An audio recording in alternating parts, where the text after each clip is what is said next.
From vinyl music sounds to lively verbal go-rounds. This is Into the Runout.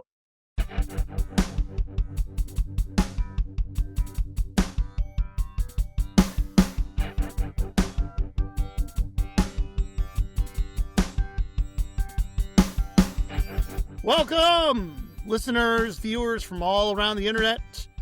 We welcome you to this episode of Into the Runout. It's going to be another fun time of talking about some great music. We've got a great show planned for you. I am Tony, and to my left is John. Hello, viewers. Hello, Paul. Glad to have you back. Glad to have everybody back. Absolutely. Right? How about it? And hopefully a few more to throw in. Yep. We sure appreciate everybody who has subscribed so far on YouTube and been checking us out all over the various platforms. John can rattle them off with ease. I'm still trying to figure out anything beyond YouTube and Spotify. So That's okay. Well, but you know, everybody has their favorite place, so. Yeah, I mean, the fact that we have over 50 subscribers on YouTube, thank you so much. 53. You have 53. So you have enabled us now to have the luxury of doing a live podcast if we so desire to do. So yeah, I appreciate that. You've taken us to that plateau, we thank you from the bottom of our hearts. We thank all of you. And by all means, you know, when you like what you see and like what you hear, you know, share, pass on, tell people to do the same. You know, we want as many people in this to enjoy with us. You know, we endeavored to do this as a matter of just sheer fun, and we want to continue to have fun with all of you and more. All 146 to be exact of you. Yeah. Across all media platforms, so we appreciate it. And like Tony said, fantastic. If you haven't yet, please subscribe so we can keep you notified of new episodes coming up and special episodes coming up, which we have some planned in the future, and exciting things to come. Yep. So stay tuned.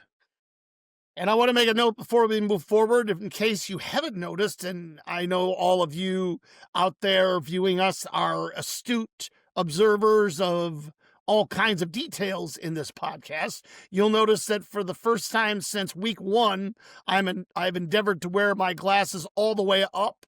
That came as a result of both John's wife and my own wife both observing that, wow, you know, you look a little different with the glasses down. So my wife went out and got some glare-free ones, and I did a little adjusting with the actual placement of it. And now I can look into the camera and see you and not catch a big old glare back in my eyesight. Yeah, we could see those. What do you got? Green eyes? Brown? I can't. Oh, brown. Oh, brown. Brown. Yeah, brown. I'm down with brown. Down with brown. Down with brown. Well, we can see your beautiful brown eyes now. Well, thank you. My wife would agree. Looking good. Looking good. Yeah. Just did my trip to the barber yesterday, so I'm looking sharp? more, sharp and groomed, because every what's the line? Oh, I just completely flubbed it. Every girl's crazy about a sharp dressed man. There you go. There you go. Yeah, I got my hair trimmed a couple weeks ago, but haven't gone back in. Still not sure if I'm going to let it go or give it a cut. Well, that's all right. I think right now you're looking very artistic over there, John. Okay. I might go for the Beethoven hair, the big poofy. Hey, there you go. There you go. Yeah. Then you can give us a concerto while you're I don't know about that. Sporting the look. Don't know about that. Don't know about that. So you had a good week, buddy? I did. Mostly show planning, to be honest with you. Planning for the new episodes and editing the existing episodes that we currently in the can. Staying busy with that. And then my regular day job's definitely keeping me busy now, which is good.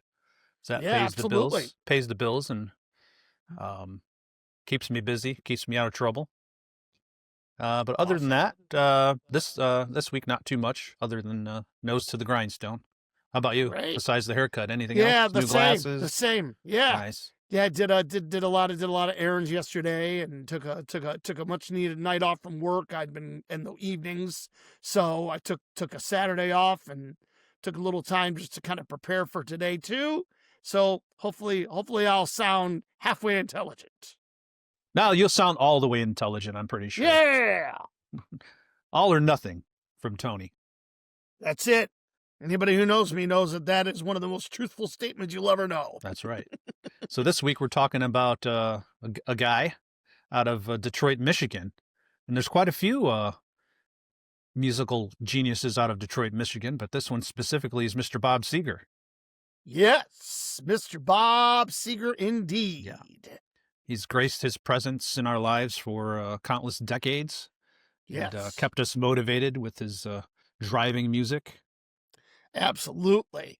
Absolutely. A man who, you know, like so many of the 60s generation, got bit by the rock and roll bug and, you know, obviously was greatly influenced by the sounds that were coming out of Detroit. I mean, Motown, of course, was just emerging and becoming the juggernaut that it ultimately became, you know, within the first couple of years. And there was certainly some other great, you know, styles of music that were, you know, brimming underneath the surface when Bob, you know, kind of kicked it off at 16 years old in the early 60s. And a man who I learned upon reading more into his life. You know, he certainly tried different bands, different variations, different attempts, some successful, some not so successful, some moderate, some greater. But it took a while for him to finally, you know, find his stride. But when he did, boy, he just took off like a rocket. Yeah, I think it was in his early 20s when he recorded his first album, and then just nonstop from there, just kept on going. Absolutely. Yep. And I mean, growing up, I didn't have any of his albums, but it didn't take long for you to, you know, to hear the songs on the radio and hear something of Bob Seger that was out there. Yeah, I think in his original years, I didn't hear much of him either on my radio in my house, and I don't think my parents had any of his albums. But I think my earliest recollection of hearing Bob Seger, especially in a massive format, was on TV commercials with I think it was Chevy, Like a Rock. Mm-hmm. Yep. And go ahead. Yeah, and Bob kind of was purposely kind of put his endorsement on Chevy to kind of, you know, go forward with that as a theme because he was such a big, you know, fan of the state and of the region and of that, you know, that you know, element of legacy in the Detroit area being, of course, the Motor City. So yeah, and great song. And I don't want to get too far ahead, but I, you know, I also remember him having his song in the Beverly Hills 2 soundtrack. Absolutely, which we will definitely talk. We will definitely talk further about. Yeah, and I mean, you know, obviously, certain songs certainly jump out. You know, when you think of Bob Seger, you instantly think, oh yes, you know, old time rock and roll and what have you. But yeah, he's you know, a member of the Rock and Roll Hall of Fame. Thank God. You know, there are many out there that still haven't, you know, received that great honor from that, shall we say, slightly infamous institution, but much deserved for him, you know, and long deserved. Yeah. So I guess we should get started with from the top. Take it from the top. Yeah. What do you say? Absolutely. Yeah. And the notes that I gathered of Mr. Bob, he was hold on a minute here, born May 6, 1945, and recorded with, you know, all kinds of groups. And the breakthrough first album, Rambling Gambling Man, which he got together and assembled, you know, a group of musicians. And one of those musicians on one of the tracks happened to be a friend of his who made his name in a famous band out on the West Coast and nationwide. And of course, his friend from Detroit, the late great Glenn Frey. And Glenn Frey actually played guitar and sang background vocals on the original studio track of Rambling Gambling Man. So when you listen in and hear those voices going, Rambling Man, that's Glenn back there singing with the singers, and he's playing guitar and just jamming with his buddy Bob. And that's the first time we commercially hear Glenn Frey on a recorded album. Oh, that's Yeah, fantastic. yeah, And a promise for the future for Glenn. He knew that, that there were opportunities knocking, and he decided to go a little bit of a different path. And Bob continued to just stay in the region of Detroit, because that's where his heart was and where he felt the most, at home, because that was home for him. yeah. And I did a little research myself on things that I didn't already know about Bob Seger, and did learn that him and Glenn were really good friends growing up in the Detroit area. Didn't go to school together or anything like that, but just were in the same circles musically, and then just clicked all the time and stayed friends throughout their professional careers, and influenced each other, and had conversations with each other to help them make decisions throughout their lives. And very interesting Yeah. stuff. Yeah, and Bob offered a lyric for the Eagles in "Heartbreak Tonight," Yep. which I learned was about him and Glenn's time together growing up. So there was some little bit of a biographical reference in those songs to their lives together. So that was kind of neat that Bob got the opportunity to contribute something to the Eagles catalog, and and contribute something for Glenn, which of course we'll learn Glenn repaid the favor years later for Bob.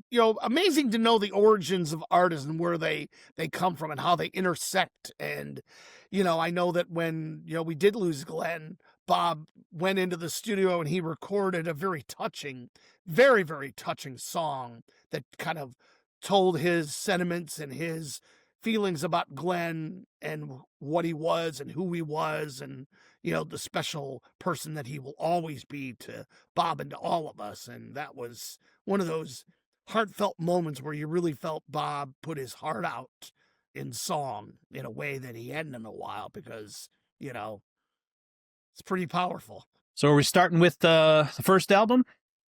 Sure, let's do the first album. Let's do it. So Ramblin' Gamblin' Man, and albums that unfortunately I don't own, so I can't offer an immense amount of commentary, but you could see the gift.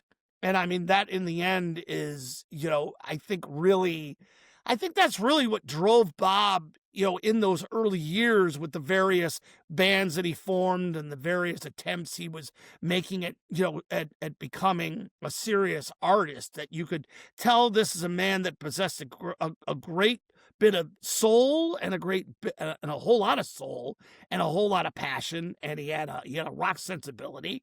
But he ultimately arrived at the decision to sign with one specific record company over another.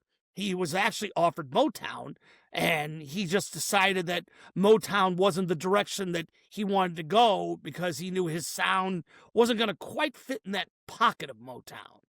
And while Bob could have certainly found a niche there because he had a soulful side to him, he just knew that wasn't the direction that he was going to go. He had a little bit of a rockier side that I don't think Motown would have been able to handle. He did, and he liked to keep his hair long back in the early days, so he fit in that niche a little better, or niche. Yeah, niche, however you want to say. Yeah, absolutely. Yeah, niche, niche. I don't know. I've always wondered which one that is. Yeah, tomato. Tomato.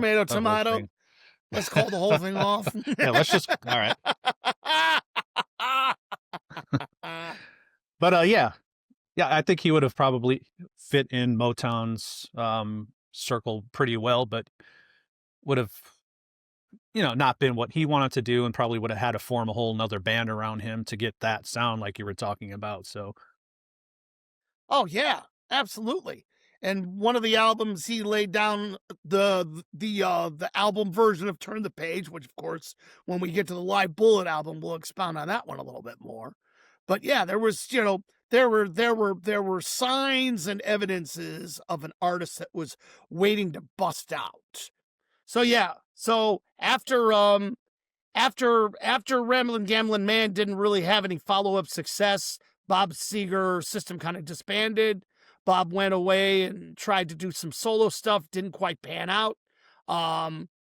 Then he endeavored to do an album that ultimately was called Back in '72. And there's an interesting little story that I learned about that, is that he secured the Muscle Shoals band to to do some tracks, and there was a little misunderstanding in I guess they were saying, 1,500 a side. And he thought that 1,500 a side was for the whole album, and it wound up being $1,500 a track. So he was able to only record 3 songs before he finally cut off that arrangement because it was becoming a little too costly. I would imagine. But I mean, yeah, right? It's like, wait, what? But I mean, I can't blame Muscle Shoals, a band that had certainly gained, some incredible, history recording with Aretha Franklin and others. So I mean, Bob obviously, figured, hey, if the Queen of Soul from Michigan herself can record with Muscle Shoals, maybe I should give them a try. So he did record several songs with them and did ultimately release that song. And I mean, there were a few other variations before the big step came in 1974, which is the decision that ultimately led to the big next step in his career, and that was the formation of the band that he toured with to the very, very end, and that, of course, is the Silver Bullet Band. That's right. Let's do it. Beautiful Loser. All right. Couple tracks. Beautiful. Yeah, a couple tracks. He did a rollicking version of Nutbush City Limits, which of course was a Tina Turner favorite, and he did Catmandu, and he did Traveling Man. So yeah, songs that were would play a big part in the coming year or so as Bob kind of positioned himself for stardom. And what was really the most telling thing is, and I read this about him, is that he was, filling up halls all over Michigan and Detroit, but in other places, not necessarily catching on in the subsequent years as he, in those initial years. But it was obvious that it was just a matter of time before everybody be outside of Detroit would understand that these people in Detroit know what they're talking about. These people in Michigan have a they're on the pulse of knowing what a good band is and a good singer. And Bob, I think, was every one of those things. Yeah, Detroit's like we said earlier, Detroit's known for Motown, but just because you don't fit in that label doesn't mean you're not a good artist. And Detroit has plenty of them. Ted Nugent, Glenn Frey, like we said. Yeah, I know there's others that I'm not thinking of off the top of my head. But no, Ted's a great example. Yeah. I mean, there's a guy who forged a career as a rock and roller, in his own vein. And yet, I remember watching Ted many years ago on a VH1 show called That Metal Show with Eddie Trunk and the guys, and they had him on, and he was instantly talking about how his inspiration was that Chuck Berry kind of, old time rock and roll feel that really drove his original inspiration. So, and I mean, that's the beautiful part. I mean, no matter where you're from, you draw your inspiration from somebody. Yeah, and Bob Seger's inspirations early on were, I believe, Little Richard and of course Elvis too. So yeah, definitely. And I mean, the pioneers of rock and roll over and over again, whether it was Bo Diddley, whether it was Little Richard, whether it was Chuck Berry, Jerry Lee Lewis, Elvis. I mean, those inspirations were just felt everywhere. Yep, and Detroit City and Motown and the Motor City and whatever you want to call it couldn't hold and couldn't contain Bob Seger and the Silver Bullet Band anymore because the energy levels were just too high just to hold them to their own. So absolutely. This technically, in my mind, isn't obviously the debut album, but this is a restart, after a recharge after taking a 4 years off or so, or experimenting in those years before the release of this album. Absolutely. So I think this is a good start with the new setup, with the new lineup, and taking on America and the world for that matter. Yep. And the way to do that, the band determined, was to put out what everybody in Michigan and the Detroit area were experiencing firsthand. And of course, that was, how about give the listening audience around the country a taste of Bob Seger, raw and unhindered. And of course, that led to the release of the Right. album which sits behind you, Live Bullet. Live Bullet. And that, of course, was recorded over 2 nights at Detroit's Cobo Arena, which, of course, was, I think if Bob was here, he would certainly say that was his, home. Yeah. And it was where Bob and the band were able to showcase those songs and give them a whole new burst of energy and they just rocked. They just absolutely rocked. Yeah, and this is where you'll find some of those classic songs in their live form that you heard on the radio instead of the studio versions being more popular. This is how good this live album is. Absolutely. And I mean, breaking right out of the gate with Nashville City Limits, moving into, a really good version of Ramblin' Gamblin' Man. Mm-hmm. But,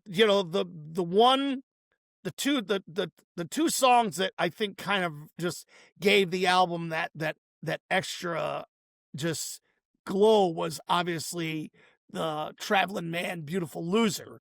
And numerous rock critics have gone out of their way to mention it because one of them said something to the extent of that it sounded like Bob was singing for his musical life at that moment when it went from Traveling Man into Beautiful Loser.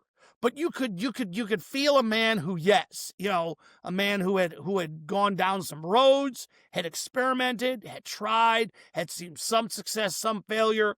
And it was really in this moment where you could really see Bob taking ownership of the sound, ownership of his career, and ownership of the band, and ultimately putting forth something that would be embraced by the wider music community. Yeah, I can't think of any other examples of medleys, but if you could nail a medley back in the 70s, I mean, that was that was a key. I know the Eagles did it, and I know Jackson Browne did it, and quite a few other artists had medleys where you could, tie two songs together seamlessly, and doing it live. I mean, that was definitely a great performance. And he was singing for his career, basically. Yeah, he was, because I mean, this was kind of it. I mean, if Live Bullet went, if it bit the bullet.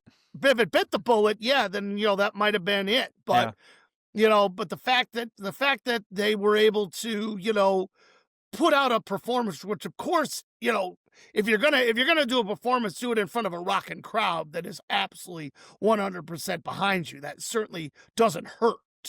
And after that, of course, he was able to take another album track from a previous studio album and give it a whole new burst of energy. And of course, that song was Turn the Page, which, I mean, that's where we got the chance to not only hear Bob in something that sounded very biographical, just the life of a musician, but we certainly came to love and appreciate the saxophone of the late alto Reed. It's like, wow. If you didn't like the saxophone before that point, you were a big fan of the saxophone after hearing that song. You wanted more of that sound. Yeah, and that raw, gritty Bob Seger voice just goes hand in hand with the saxophone. Just all ties together. And this is definitely that live song that you're going to hear on every classic rock station in every city in America. And obviously, probably in everybody's book better than the studio version. So hands down. And sometimes a band is able to do that. They're able to take a song that was previously a studio and take it up to a whole nother level live, and that was definitely one of those. And I wonder if James Hetfield heard that song in the car when he was a little kid. You know He's what? like, I'm going to keep that up here for later. Yeah, no, I like that. True. Page. Yeah, I like how that sounds. Yeah. No, absolutely. And I'm sure James Hetfield and a whole generation of future vocalists were putting that back in the back of their mental musical brain. But but that album, once it got into the market and got out into the masses, it was like, okay, Bob hasn't quite arrived, but they are here. And looking now forward to an opportunity to prove that they can do more than just a good live album. They can actually go and do a seriously good studio album, which history makes it very, very clear they succeeded and then some with the follow-up to Live Bullet, and of course that was the ultimate breakout studio album that set the stage for the rest of Bob's career and the Silver Bullet Band. And of course that album is Night Moves. Great song, great title track. And this, getting back into the studio, now you can hear them start to work in the studio and hear them hone that craft, which is a craft in itself, and hear the songwriting start to stand out even more so, for sure. Yeah, well, Bob proved too that he's one heck of a songwriter. I mean, when I was just doing a review of his discography, it's like there's only a few songs really amongst the next 5-6 albums that weren't written by him. It was like, wow, I mean, I knew he was a good songwriter, but it isn't until you go and you look and you realize, okay, Bob Seger. It's like, man, it's like he was just, it's like it was all on the inside of him, and it just needed that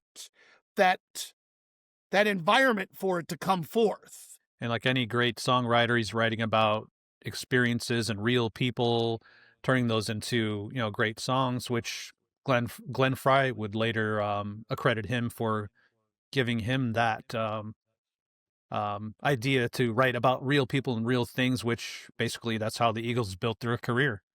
Yeah, and I think that's what makes music, what it is. I mean, it's people taking life experience and putting it on into lyric, putting music to it, and then it's something people can relate to. Yeah, there's great songs that are written fictionally also. Sure. But it's good, if you're reading a book or watching a movie, it's good to watch something that's not about something real, just to get away from reality itself. Oh, for sure. When it comes to songwriting, the song's more genuine if it's written from a personal experience or about someone that's real, and you just tell your own side of the story, how you think the story went in a song. It just sounds more genuine that way. So yeah, you've got quite a few tracks on Night Moves. You've got Rock and Roll Never Forgets. Ooh, yeah. I mean, rocker. Yeah. Hello. And Seger showing his range. He starts off, you're a little less older, a lot less bolder than you used to be. So he's giving us the contrast of the vocal range. He can hit those powerful higher notes, then he can go down to the lower baritone. He's showing us his vocal range, and he's showing up his rock and roll chops, and he's telling us a timeless tale. Yep. And I'm going to read off my top tracks, and then let me know if I skip something. But Night Moves, title track, we already talked about that. Let's see what we got. Main Street. Okay. Main Street. Now we're talking. Great song, and if you listen to the lyrics, kind of an interesting story he's telling in that song. But he is. Definitely a great song. Yeah. And I mentioned my brother-in-law before. He has a professional barbecue team called Smoked on Maine, which is his team's name, and that's his theme song for when he wins a prize or something. He gets called down the aisle. They're playing that song for him. That was the first song that gave Main Street its place in rock history, for sure. Yeah. Okay. Well, we'll have to think of come up with a list of other songs about Main Street. Yeah, we might do that as just a little side thing, in a future podcast. Or we'll challenge our listeners. How about that? If you can think of any songs that are about Main Street or Street in general, please leave it in the comments. Yeah, absolutely. And we'll commit to listening to them and see if we know them. And if we like anything, we'll read it on air and mention you on air if you want to get a little screen time. Yep. We'll be happy to do that. And I can happily say that this show about Bob Seger definitely comes with an additional push from one of our faithful subscribers, a friend of mine, Steve Fisher, a Chicago native who loves Bob Seger and loves one specific album, which I will definitely mention when we get to that point. But it was his comment in one of the recent podcasts that gave us the additional motivation to say, yeah, let's do Bob, because it's time. It's never a bad time to talk about Bob Seger. No, it's not. And thanks, Steve, for mentioning. We definitely appreciate it. And if anybody else has any Yes. ideas, please mention also, and we'll be happy to mention that you gave us the idea on air, because we'll give everybody credit where credit is deserved, for sure. Oh, If you want absolutely. us to talk about Bob Seger, Billy Joel, as we have, anybody, really, Taylor Swift, Bad Bunny, I don't care, Eminem, we'll embarrass ourselves and talk about things we don't know about. Okay, Mm. come on. I went overboard. I went too far with Eminem on Tony's like, no. Well, I mean, we could have a blast show and just put him on blast if we don't like him. Okay. I don't know. You'll get the bad side of Tony. You didn't want to see that. I'll start lacing our conversation with explicits. That bleep and bleep, bleep, bleep and bleep. We'll have to get a Twitch account then if we're gonna do that. Right. So we'll put that on that one. We'll put that over there so YouTube doesn't block us. Woo! Man. All right, strike those ideas. We'll brainstorm later. All right.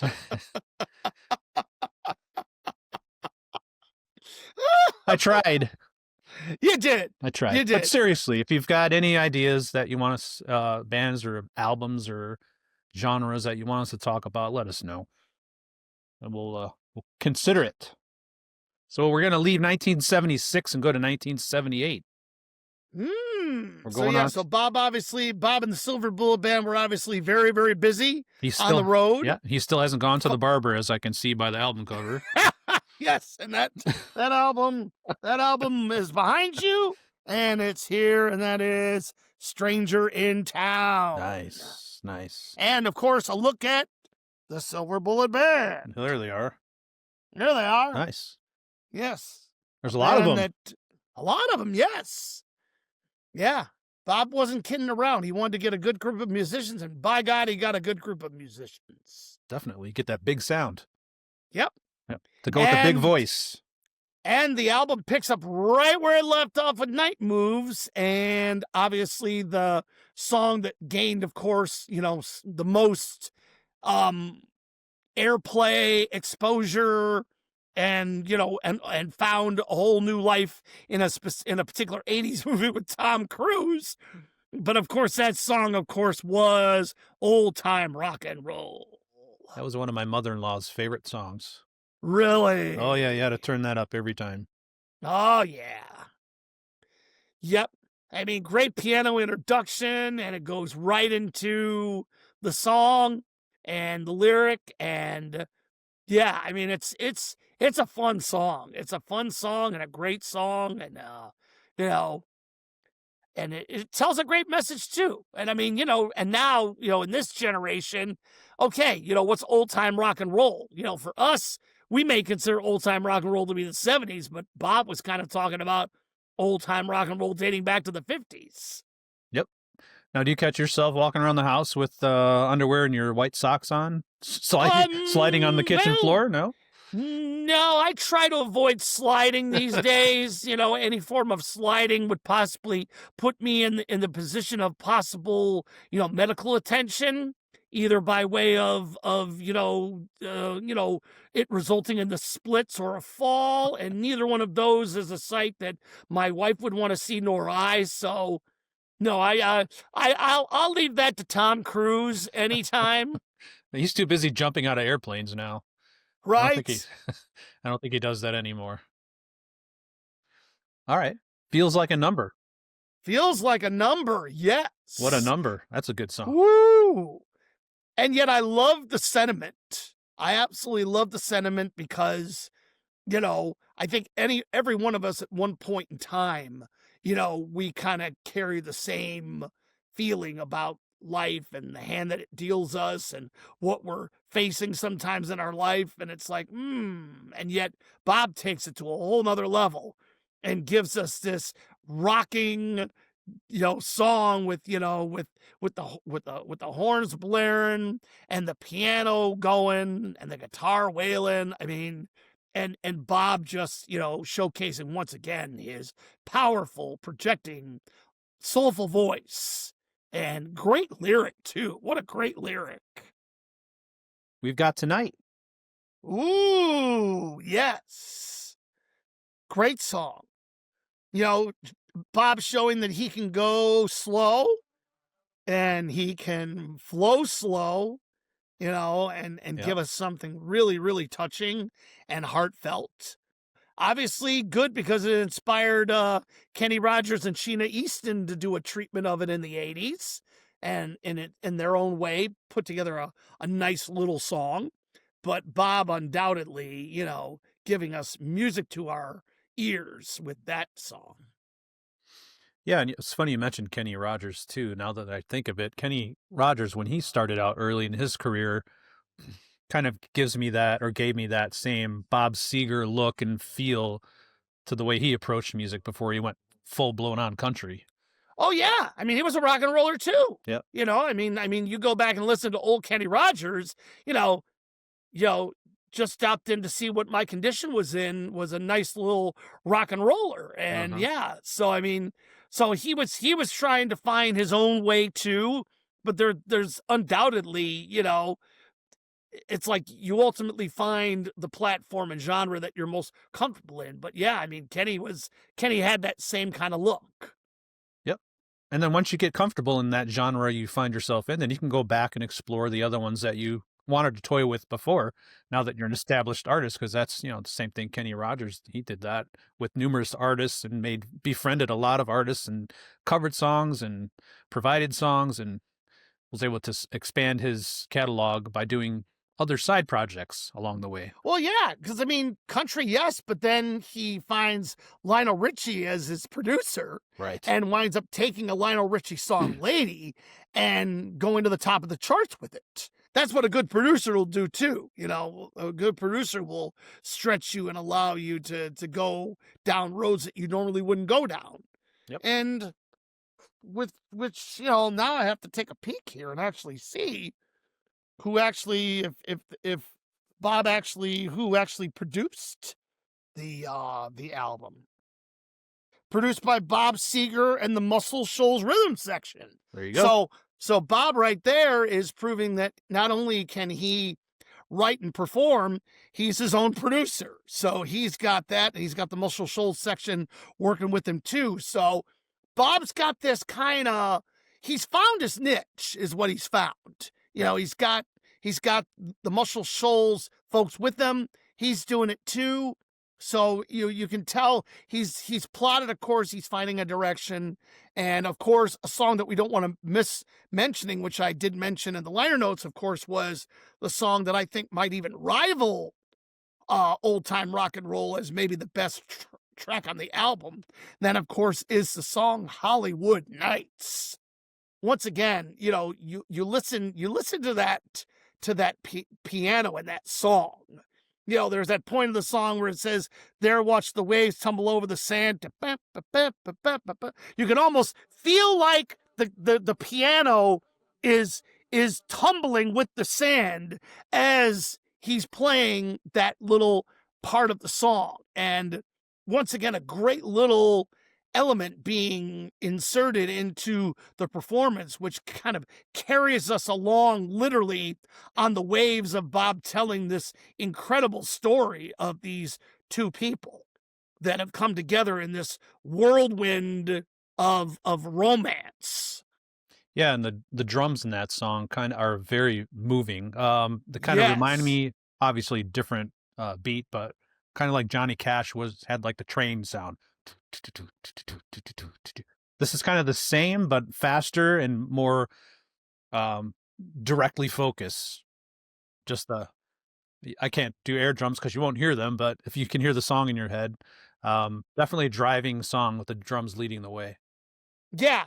And what I love too is this is at a time where Bob is starting to find an interesting style of upbeat, high energy song that he kind of borrows from in subsequent albums, where you hear something roll right out of the gate, whether it's Feel Like a Number, whether it's Hollywood Nights. It just kind of it blows right out of the gate onto vinyl with this, you know, explosive burst of music. And you'll find that Bob does that several more times in subsequent albums on songs that kind of follow that same vein. But he has found his niche in undoubtedly in these types of songs where it's arranged magnificently, it's played impeccably, it's lyrically just tight and keeps you engaged, and it's all those components together just making a great song. I'm going to have to play that album when we're done with the episode. Oh, without a doubt. Pull that down and give it a spin. Give it a spin. Give Absolutely. it a spin. I'm writing notes, by the way, if you see me looking down. Okay. Just remember to jump to side 2 when you get to the Runout. Yes. See you on side 2. See you on side 2. Absolutely. And side 1. Yeah, absolutely. You got to have them both. We're going into did we exhaust all the songs off Stranger in Town? We did. Now we're going into 1980. 1980. And this is the song. This is the album that Steve will be smiling about because this is his album. The album that was the most meaningful to him and millions of others of music enthusiasts all over this great land of ours. And of course, that album is also showcased behind John on the shelf. And that album is none other than Against the Wind. Lyrical masterpiece for sure. Woo! Woo! Probably top. Well, I'm just going to say top 3 song of Bob Seger's for me. This song has made its rounds through motion picture, and it's just something you're going to hear on the radio all the time if someone's playing a Bob Seger set. Definitely a great song. This the phrase, I'm not sure if you're familiar, the phrase "Against the Wind" is an old not to get too far ahead. Bob Seger, when he was in high school, used to run track back in Detroit, and against the wind is an old runner's phrase. So okay, kind of borrowed that from his past and embedded it into a song. No, that's true. Now that you're mentioning it, I remember that reference being said quite often in track circles because as a former sports writer, I spent many a days around track meets and press boxes and talking to runners and coaches. And you're right, that is a phrase. And it was like it took me a minute to make that reconnection, but you hit it right on the head. Absolutely. And then in full circle in the 1990s, when this song appeared in the movie Forrest Gump, this song was played during a running montage. It was a running montage, so, yes, and it was full circle, and it was apropos too because it was speaking of that part of the montage where Forrest is starting to wind down. Mm-hmm. his ambitions and his followers, but they're going against the wind. It's like they're soldiering on, and and they're running the race. But yes, it's like I'm still running, but I'm up against the wind. Now, if you're running and you fall down, then you're doing the horizontal bop. Whoa, which is true. Track 1 on the album. Did you like that segue? That's a good segue. It is, yeah. I mean, that's very true. And how apropos the horizontal pop started side 1 and Against the Wind, side 2. So I guess you have to get horizontal to get vertical. So, out of bed we go and on our running shoes and start running against the wind. And if you're not careful, someday you'll accompany me. Someday. Which is the next track. Come on, I'm segueing our way through the whole album. Yes. I'm embarrassing myself. No, what a segue it is, though, because, I mean, in order to accompany, you got to get horizontal to vertical. Because, I mean, you got to be vertical to accompany somebody. I mean, you can't accompany somebody on your back unless you're going to, move on your behind, but that would not be very productive or comfortable. So... But yeah, great song, and once again, I'm not looking specifically at the final notes. I'm imagining it's probably the same female singers backing up Bob on that track where they're singing, you'll accompany me. You can hear, that, and I know that some critics of this album kind of were a little, shall we say, I don't know, critical about the pace of the album being a little more stripped down, a little slower. But I think Bob proves that his writing chops have not at all ceased, that he still has incredible musical sensibilities, and he's just taking an opportunity to explore those, I think, with this album, with some great songs. Well, as you know, And critics find something to complain about all the time, so that is true. I guess even that's though their i think job. even though I think they can't argue the fact that the following song on the album definitely recaptures a little bit of that higher energy. And of course, that song is called Her Strut, which, is, once again tells this very, very, very visual and vivid, description of a gal. And, woo, wow. Song's got some energy to it, and yeah, I mean, that guitar in that Yeah, the song, that guitar is that great. riff, Yep. that riff that just carries in to that eventual solo. It's like, wow, great, great high energy song. Then embedded in the album, like you said, side 2, Against the Wind. And then we're looking at Betty Lou's Getting Out Tonight. Yes, once again, another little high energy song. Bob gives us something fun. He gives us he gives us an interesting, once again, another very, very interesting story. You know, curious to know if Betty Lou was fictitious or based on somebody that somebody knew. But the guys were apparently excited about it. You can hear their enthusiasm on the vinyl. And Alto Reed once again gives us another just jamming solo. And once again, just a great fun track. But yeah, I mean, Bob just gave us some great stuff. And even Fire Lake is another song, kind of an under the radar song, but still Yep. a very, very pretty, well arranged, beautiful piano, another heartfelt lyric. I mean, after giving us, an album of rock and rollicking songs, Bob, gives us a little bit more of a, not subdued, but a little bit more of a, just a different tempo approach to some of his hits. But I don't think the album in any way lacks in quality, certainly not in performance. Bob has never sounded better. To me, it feels like he's kind of challenging himself in his, just to see what his voice can do, just to hear Yeah, his voice in a more subdued setting, which he did great yeah. on.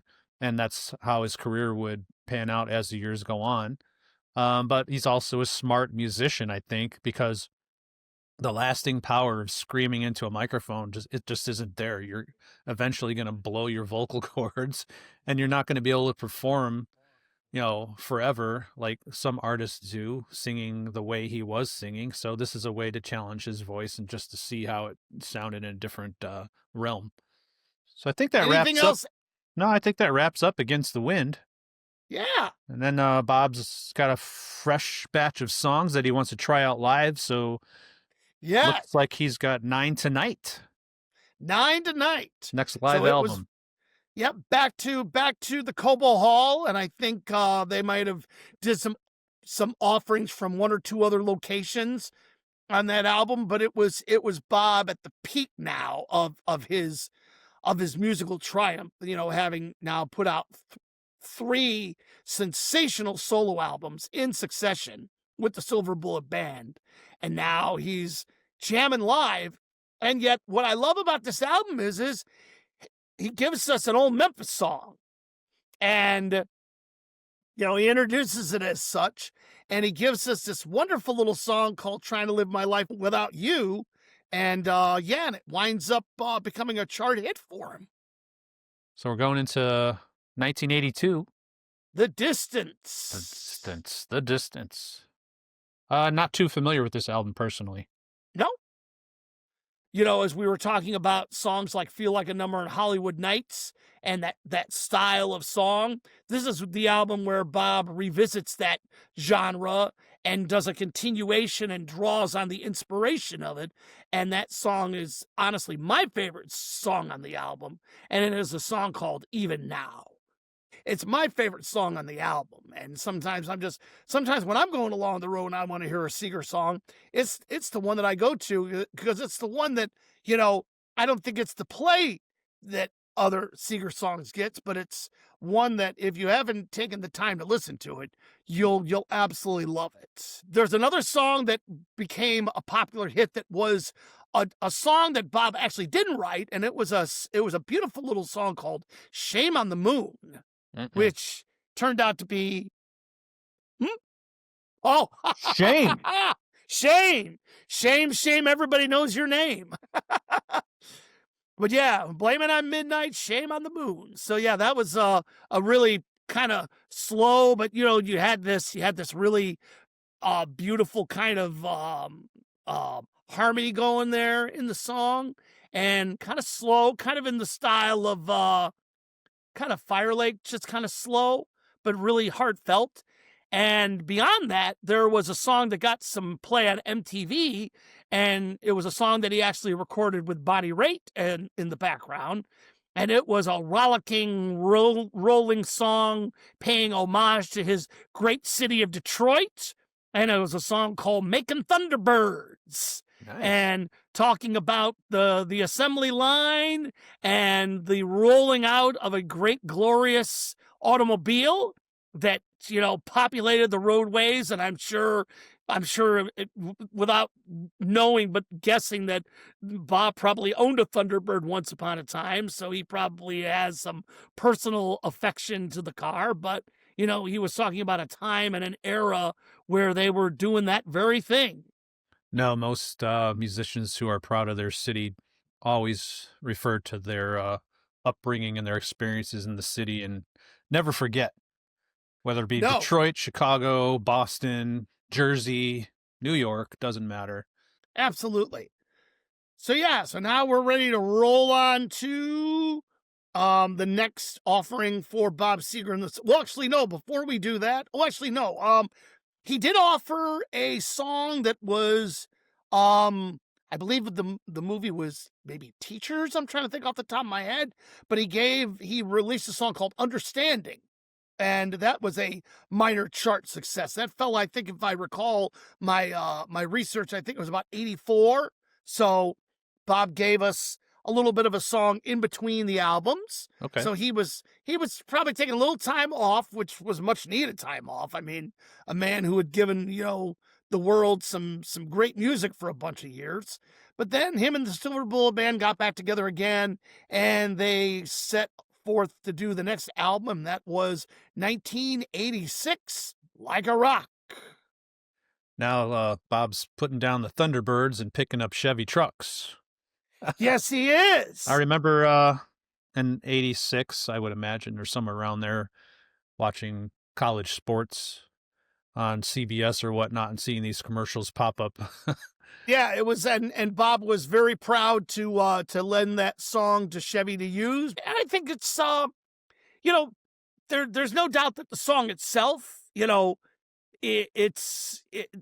something beautiful in it, because when you're confident in who you are, you do feel like a rock,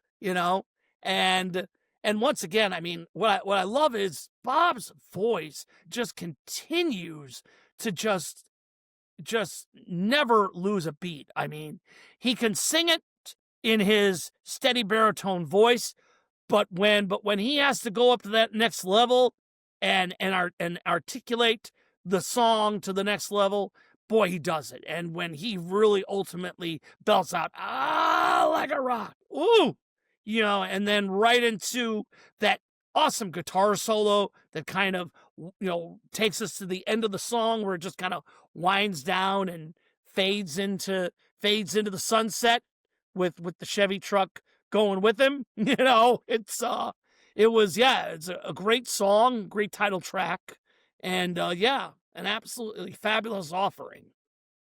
Yeah, it's just about the time I'm being introduced to Bob. Like I said, with the commercials, and I feel like this is probably the approach he's starting to take. Maybe going a little more commercial, literally, with this, and then some movie soundtrack appearances, and like you said, I think it was the teachers you referred to. So it seems like he's starting to reinvent, maybe, or take a reapproach to his direction he's Yeah, going in. yeah. And after well, in addition to Like a Rock, there's another song which we're going to do the continuation now, going back to Feel Like a Number, Hollywood Nights, and then the last album with Even Now. He continues that vein of that style and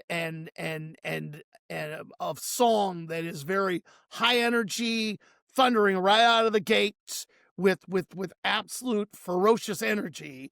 And of course, how apropos that the song would be called American Storm, because it blows right off the vinyl like a storm. It's like, once again, just that boom, and there's the piano, just, and the whole band just jamming away to this high energy song, and Bob, giving us, an incredible lyric, and yeah, and a song that just jams for about 3 minutes, and we're right back riding along with the Silver Bullet Band on another high energy gem. Yeah, maybe you're onto something undiscovered there with the continuing theme of those songs appearing on each album. Yeah. Yeah, I just that's every time I hear those songs, it just takes me back to those older ones, and I just find this interesting theme that Bob is just finding, and I don't know if he was necessarily even deliberately endeavoring to do it that way.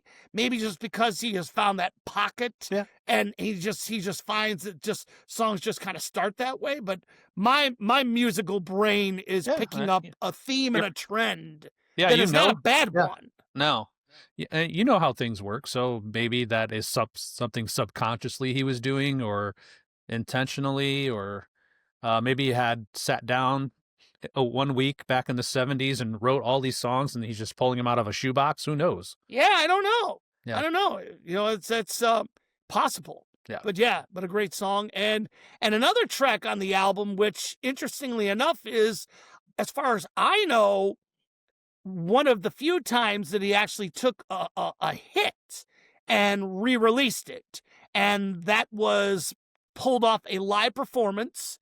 And he was telling the band about a band called Creedence Clearwater Revival. And he and the Silver Bullet Band did a rocking live performance of Fortunate Son. And Bob decided that it was good enough to put on as a track on the American Storm album. So that was kind of an interesting choice. And I remember a couple of years back, I was walking around a Dollar Tree in my town, and they up to a few years ago, they still had some really, really good, like $1.25 books that were like previous bestsellers. And I was fortunate to roll across John Fogerty's memoirs. Nice. In which he finally was able to sound off about the whole story of his life. And it brings us up to about present day, where he's totally at peace with it all. But he had talked about in the memoir, remembering that he was listening to this Bob Seger album and realizing that Bob did this magnificent version of Fortunate Son. And he gave acknowledgement of it in the book. And he talked about, how it was just an enjoyable experience hearing his song being sung and played by an artist who he greatly admired. So we're heading into 1991. Well, wait, before we get to 1991, we've got to talk about a big moment in Bob's life. What's that? You know something I don't know. Oh, you mentioned it at the beginning of the podcast. Oh, so I skipped over it. Is that what you're saying? You did. Hit it. Remind me. Certain movie. Oh, okay. I need a little wake up. That's all right. It's all good. You're talking Beverly Hills Cop 2. Beverly Hills Cop, nice. Number 2. Number two. So now, have you heard the story behind the song? I know you didn't want to do it. Well, it wasn't a matter of him not wanting to do it. What happened was the song was actually, it was actually set aside for Bob's friend Glenn Frey. It was for Glenn, and yeah. of course, Glenn was, just rocking the charts. He had just done The Heat Is On, and he was having great success with his own solo career, Smuggler's Blues. So, I mean, he was right in the midst of a very, very successful run as a solo artist. And so he gets this opportunity to do Shakedown, and all of a sudden his vocal cords just have a major breakdown. Not a shakedown, but a breakdown. And now Glenn is faced with a dilemma. He's got this song that was written for him, and he can't do it because now he's got this issue with his voice. So Glenn, in a moment of appreciation and revelation, says, well, I think my buddy Bob Seger would be great for this song. And so he pitched the idea to Bob, and Bob went in and rewrote some of the lyrics, but pretty much the chorus stayed the same. And it gave Bob his first, now I don't know if it was his first, but it was definitely a #1 hit for Bob. I think it might have been his first #1. I think I remember reading that, but I could be wrong. Billboard Book of #1 Hits in your room. Mm-hmm. Yeah, it's in there for sure. I don't know if it's his first, but I know it's a #1 for sure. But it went to the top of the charts, and when it did go to the top of the charts, Glenn messaged Bob and said, "Hey, at least we kept the money in Detroit." Yep, I remember that. So quote, yeah. once again, Bob and Glenn have an understanding that, hey, whatever we do, we're doing it for the hometown. That's right. And I mean, when that song came out, I remember I was 15 years old. I was in high school. We were friends at that point, but I remember when that song came out, I was like, wow.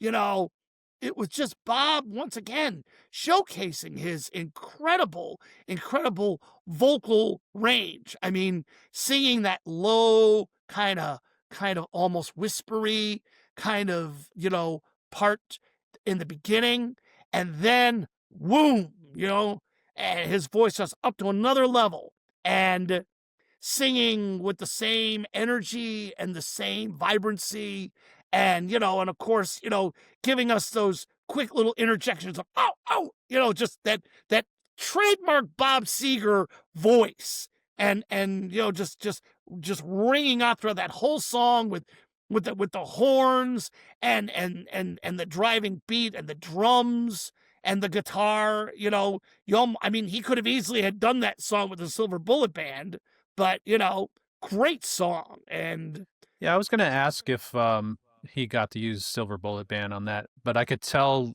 playing the song in my head that it doesn't have the same sound to it. It's more of a generic 80s sounding band, not a but I kind of figured. But still, Bob fit right in. He was able to insert himself into that studio atmosphere and lay down a vocal track that, I have no doubt. I've often tried to think in my mind how it would have sounded had Glenn Frey sang it. And I really wish Glenn would have given a try live sometime in his life. It would have been really fun to see Glenn try to sing that song and say, okay, I'm going to do this one for my buddy Bob, who saved me in Detroit by stepping in, but I'm going to give you my little treatment of it. I would have loved to have heard that and be able to say, yeah, here's Bob and Glenn and how they would have done it differently. It would have just been a fun little side note. But as is, we know that Bob undoubtedly, delivered just as good of a song that Glenn would have delivered. And just a fabulous, fabulous song. 91. So I'm making the little trip over to the music store, the record store, and buying myself a CD, purchasing my first Bob Seger album on CD, not vinyl. And we're talking about The Fire Inside. Fire Inside. I remember. I will proudly tell the listening and viewing audience that I remember it. I remember coming to your house and you had just bought it, and you were there for the unboxing. I don't know if I was there for the unboxing, but I definitely was there, in the early days of, your purchase, because we threw that bad boy on and we were listening to it and thoroughly enjoying what Bob brought. I mean, it was Bob once again proving that his voice has not lost one bit of potency, and yet he also gives us a great contrast of songs. And tell us your musical memories of listening to that album for the first time on CD. Well, when I buy a new album, I always listen front to back without stopping, and I put on headphones so I can, hear everything as clear as possible and just play it through. And then I go back and revisit the songs that I like. Just play those over and over again. Of course, the title track is a great song, but you've got the Real Love, which is a nice slower song. Yeah. Genuine and True. Yeah. Absolutely. But, I like a lot of odd songs on there. I like Real at the Time, and what else is on there? Long Way Home. There's a bunch of good kind of B-side tracks on there that make the album kind of glue together. Oh yeah, without a doubt. Yeah, I mean, the Real Love was kind of the song that kind of got the initial release. Yeah. I know that it was an interesting time, 1991. We were at the peak of changing musical styles. Things were kind of happening in the music world where, classic rock artists were not being given remotely the amount of airtime they deserved.